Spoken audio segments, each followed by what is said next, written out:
बोकारो के विधायक माननीय बिरन जी असली बिरन जी का क्या बेटा उन्हें 600 करोड़ का अस्पताल बनाया है। कई बिरन जमीन गया है बिरन जी नारायण महोदय का, एक फुट जमीन नहीं गया है। प्रबंधन जानती है कि जिंदगी का मतलब क्या होता है, एसी, सेकेंड वाइफ, अच्छा भोजन, इसीलिए लाठी थमा के आपको भेजा है। लोग कब्जा घर में किया है तो हम लोग हमारी जमीन है, ये जमीन हमारी है। जब इनका यहाँ एक बित्ता जमीन नहीं गया है, अरे उतना दूसरा का नाम कहाँ गिनाएंगे? बिरंजी का खेल बित्ता जमीन गया है। यहाँ जानकार लोग आए हुए हैं। बोकारो के विधायक माननीय बिरन जी असली बिरन जी का क्या बेटा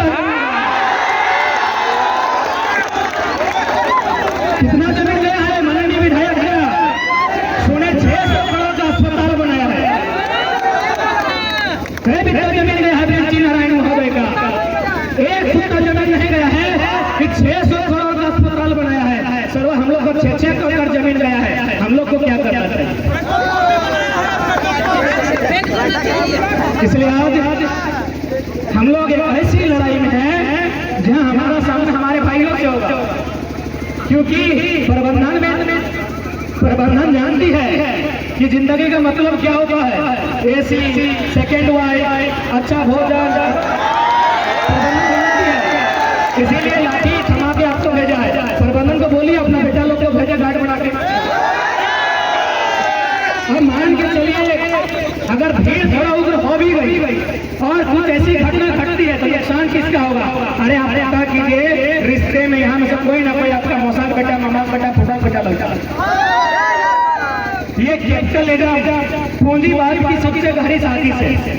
जो कैपिटल एरिया में पूंजीवाद है ना, पैसे वालों की सबसे गहरी साजिश है। इतनी बड़ी गहरी साजिश है कि एक तरफ भाई और दूसरे तरफ सीएसएफ और पुलिस वाले भी भाई। इतनी गहरी साजिश है कि आपकी लाठी हमारा सर, और आप अगर नहीं समझते हैं तो दुर्भाग्य का विषय। अच्छा पुलिस वाले भैया, यह तो आपको जानकारी होगी कि आप जो ये वर्दी पहने हैं कब का है? 1861 का है। इंडियन पुलिस है, मध्य प्रदेश से हो सकता है, कोई तमिलनाडु से हो सकता है। एक बार मन में सवाल आया है कि भाई तमिलनाडु के लोग सीआरपीएफ और सीएसएफ बन के झारखंड में क्यों आए हैं, या झारखंड वाले छत्तीसगढ़ बक्सर क्यों गए हैं, बस्तर क्यों गए हैं? सीधा सा बात है मेरे भाइयों, चूंकि आप हमारी भाषा को नहीं समझेंगे। जब आप हमारी भाषा को नहीं समझेंगे तो आप हमारी भावना को नहीं समझेंगे, और जब आप हमारी भाषा और भावनाओं को नहीं समझेंगे तो आप और लाठीचार्ज करने में सुविधा होगा। इसका कोई दूसरा लॉजिक नहीं है। आप पढ़े लिखे हैं, बेशक आप सरकार की नौकरी करते हैं, लेकिन दिमाग आपका है बैठ के सोच। झारखंड राज्य में छत्तीसगढ़ में क्यों सीआरपीएफ बन के गया है? क्योंकि छत्तीसगढ़ के पहाड़ों में सोना है, कहीं खनिज है, और उस पर नजर किसकी है? वेदांता की है, बिरला की है, टाटा की है, मोदी के लाडले बेटे अडानी की है। आप वहां तो डायरेक्ट ये तो कंपनी वहां डायरेक्ट जाएगी नहीं, जाएगी कौन? तो भाई गांव वाले तो रोकेंगे, क्योंकि जमीन उनकी है, पहाड़ उनका है। तब उन्हें नक्सली का नाम दिया जाएगा और सीआरपीएफ के रूप में एक फोर्स भेजा जाएगा। अब बताइए सीआरपीएफ में ड्यूटी करने वाले कौन है? अगर एक भी किसी ऊंची सोसाइटी मतलब संपन्न लोग यदि सीआरपीएफ की हैसियत में थर्ड और फोर्थ ग्रेड की नौकरी करने वाले अगर एक भी किसी इंडस्ट्रियल के बेटे हैं, आप यहाँ खड़ा है, बताइए कितने से? तो इसीलिए केवल इसीलिए कि देशभक्ति के नाम में देश की आड़ में, और ऐसे भी आप सभी जानते हैं हमें आजादी किस प्रकार मिली है? ट्रांसफर ऑफ पावर, शक्ति का हस्तांतरण हुआ है। जो भगत सिंह कहते थे कि आजादी तो हम अंग्रेजों से छीन लेंगे, आजादी हम अंग्रेजों से छीन लेंगे, पर क्या वो आजादी गांव, गरीब, किसान, मजदूर उन तक जाएगी या चंद पर अमीरों की झोली में आजादी रह जाएगी? इसलिए आज आप अपरिचित नहीं है जो बातें हम आपको कहने जा रहे हैं। आप आए अपनी ड्यूटी के लिए, आप अपनी ड्यूटी कीजिए, लेकिन एक बात याद रखिए, ये जो बीएसएल है ना, यहाँ 84 गाँव को उजाड़ा गया है। आप लोग 84 गाँव समझते हैं, मुझे लगता है आप लोग 84 गाँव शायद ही घूमे होंगे। आप लोग ड्यूटी के लिए 8400 जगह गए होंगे, लेकिन एक जगह में गए होंगे, 84 गाँव नहीं घूमे होंगे।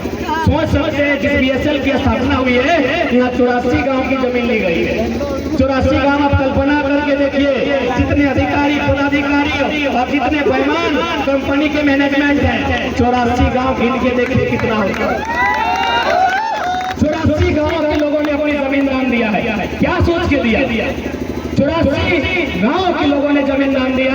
आखिर क्या सोच के दिया? यही सोच के दिया कि BSL बहुत नामी कंपनी, इनका काम होगा, प्रोडक्शन होगा, हमें रोजगार मिलेगा। लेकिन आज अप्रेंटिस संघ वाले रहे या फिर अन्य मुद्दों के साथ लड़ाई लड़ने वाले हैं, हमेशा आंदोलन करते दिखे गए हैं।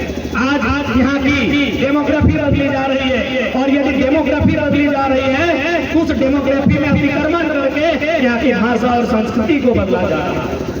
सही बात है। इसलिए आज मैं तमाम नौजवानों से, विस्थापितों से, सभी से अपील करना चाहूंगा कि आज जो हमारी ये लड़ाई है, ये निर्णायक लड़ाई है।